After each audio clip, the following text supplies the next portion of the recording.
Okay, fire it up. Hey guys, we're headed up to a residential water system's got a broken pressure boosting pump. We came here and troubleshot it just recently, and we're gonna head up there today and swap it out. Got Jaden coming along. We got a ventilation equipment this time, and should be safe and fun and pretty simple. All right, we'll see you there. All right, we're here. We got the pump running. Got the tank draining, and you can see the discharge down the hill down there. All right, now we got the fill turned off.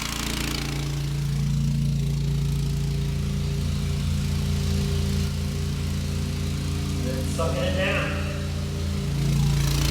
All right, we're slowly getting there. Let's see our progress. Get there. I'm gonna try and suck up all that debris in there. All right, and this time we've got actual forced air ventilation away from the machine. So the idea is we're pumping fresh air down in there the whole time someone's in there to help circulate it and keep it safe. It's good advice. All right.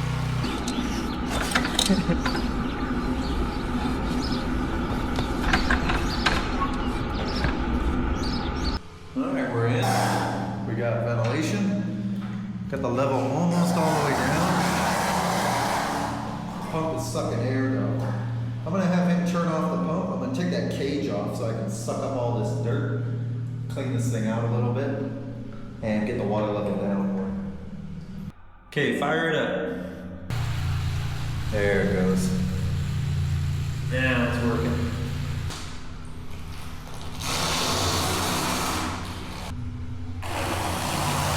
Okay, turn off the pump. That's about as low as it's gonna go.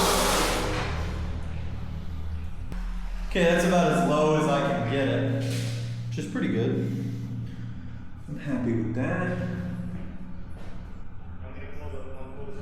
I want to come out for that. There's no reason for me to be down here with it. So I'm gonna climb up. We'll come up with a plan, and then I'll come back in. Okay, first, I need those channel locks. Thank you. And we're gonna find out how good this check valve is.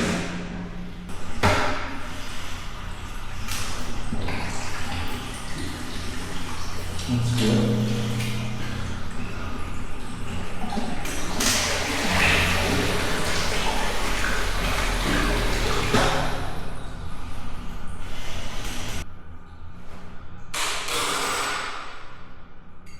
House pump's off. Okay, thank you. I need a 1/2 inch deep socket on a ratchet with an extension. All right, we got the straps off. It should be loose.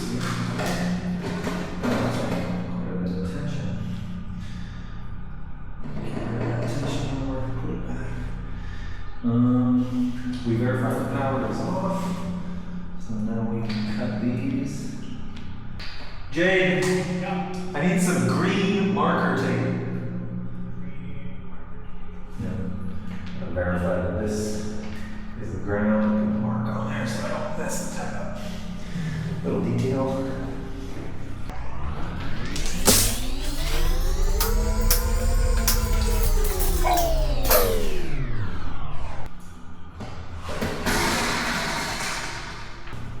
Take this, and this, and then I'm about to pass you the pump and the sleeve. It's got a little bit of weight, but not that much. I'm just gonna send it vertical, you're gonna take it, and you're just gonna lay it down, okay? All right, here it comes. You ready? Yep. All right.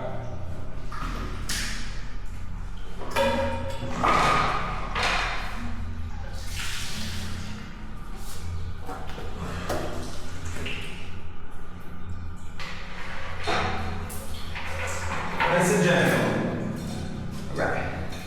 Cool. Now we can go up there and put our new motor in that sleeve. Bring it down here, splice it, fill up the tank, and fire it up.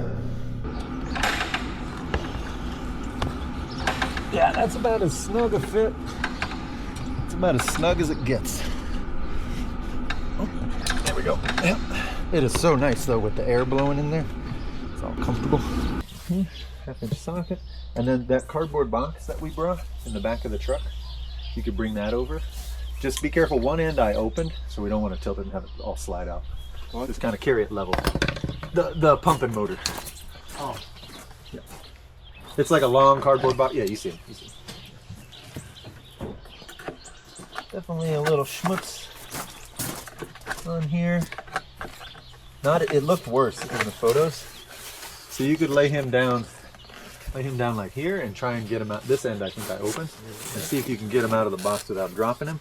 There's also, if you take that, wait. See the styrofoam? Pull that off. There's some wires. These guys, we want to baby those wires. We don't want to put a single nick in them because they're going to be sitting underwater for 20 years, hopefully. So, however you can get that object out of the box without damaging the wires is good. It could be. Just as long as we're not yanking on the wires, then we're good.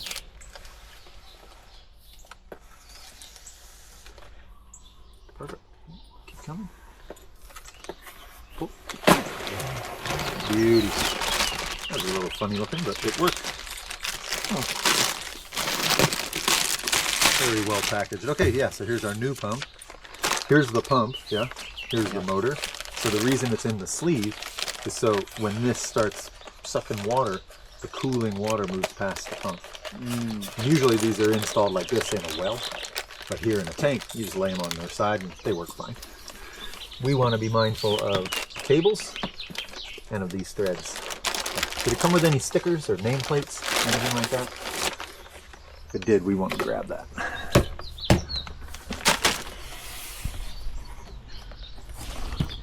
Aha! Fancy Right sticker? here. Yes, it's an expensive sticker. So let's see there. It actually doesn't have that much information on it at all. But let's save it. Let's put it maybe on the driver's seat. This, manuals and stuff, we don't need.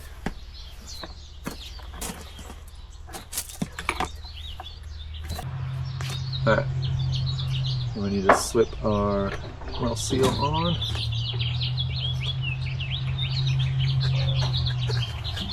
Like so. That'll do.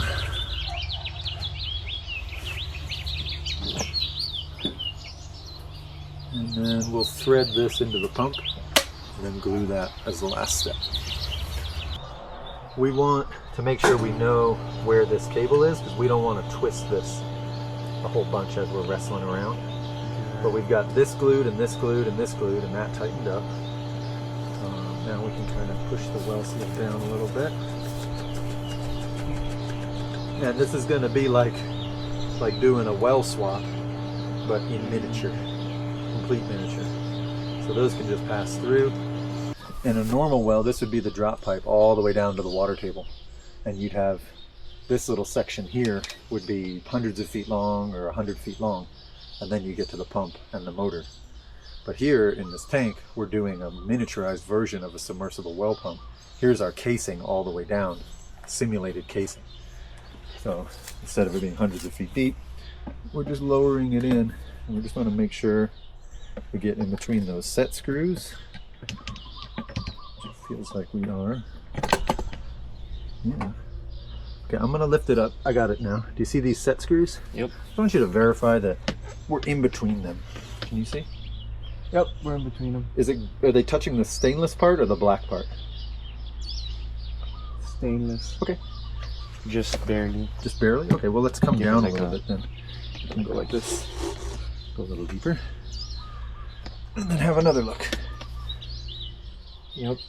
Great. Okay. So now we've got our well pump in our well, simulated well. All we have to do now is make sure that's down and tighten up on these 7/16.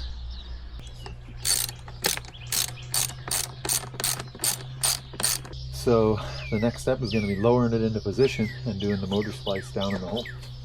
First, I want the pump assembly. Yeah.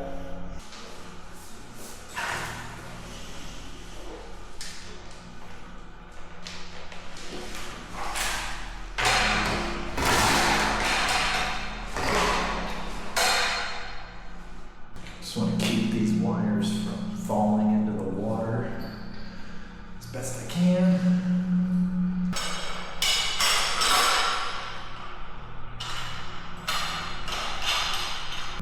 Got the connections made. It's a 240 volt pump, single phase motor. The capacitors are inside the motor, and it even has like a ramp feature built in. So it's just a what we call a 2-wire motor, 2 hots and a ground. I'm gonna go ahead and use 130C submersible splice tape to turn this into a submersible splice, and then put some Super 88 on top. Classic underwater waterproof splice, should work for a long time. All right, let's take that.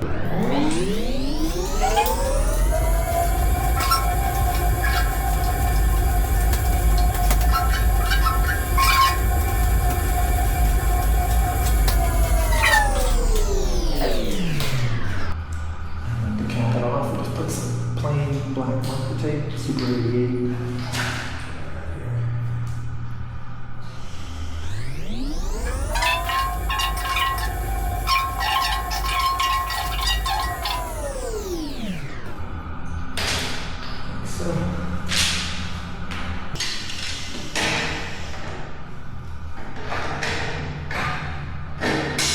Okay, put this plumbing connection back on and get out of here and fire it up, see if it works. Put some water in the tank first too. All right, so we're filling the tank now. We got everything in there. There's a low water float switch that the water needs to get above before the pump will come on. So we're gonna fill it up to that point. About 1.5 feet to go. Here, have a look.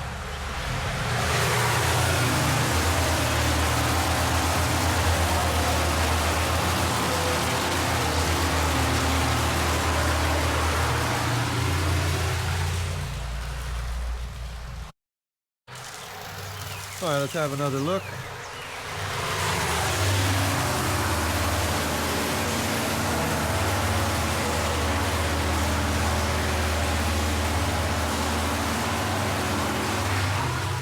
Cool. We're almost there, then we'll turn it on and test it out.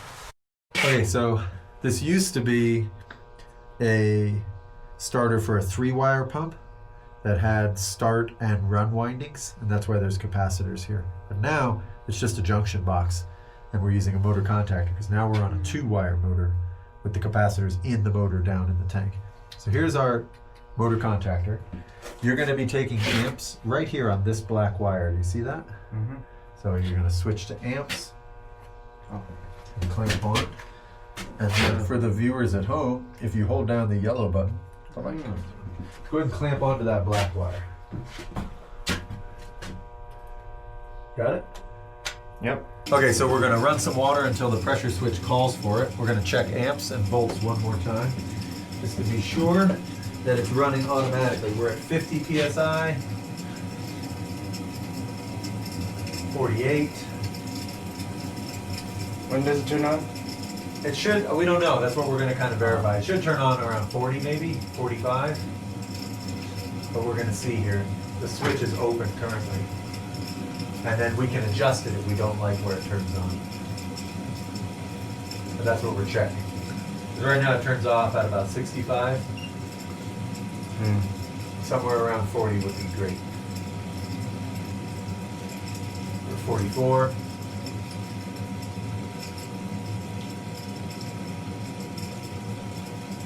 Somewhere around here would be nice.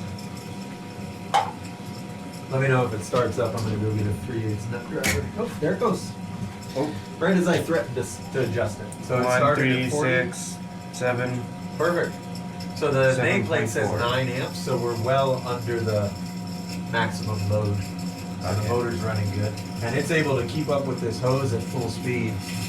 Okay. And we'll just verify that it shuts off at 65 again, and I like And that. then voltage. 40, 60, 40, 65, that's a good bandwidth. 237. Perfect. And then we're going to compare that voltage to our voltage without the motor running, and then we can write all that down on our work order. It's about to turn off. There it goes. Perfect. So what's our voltage with it not running? 239.0. Cool. So we lost 2 volts to the load. That's great. And our amps was what? 7.4. 7.4. Okay, perfect. That's it. Call it good and get the heck out of here. See you on the next one.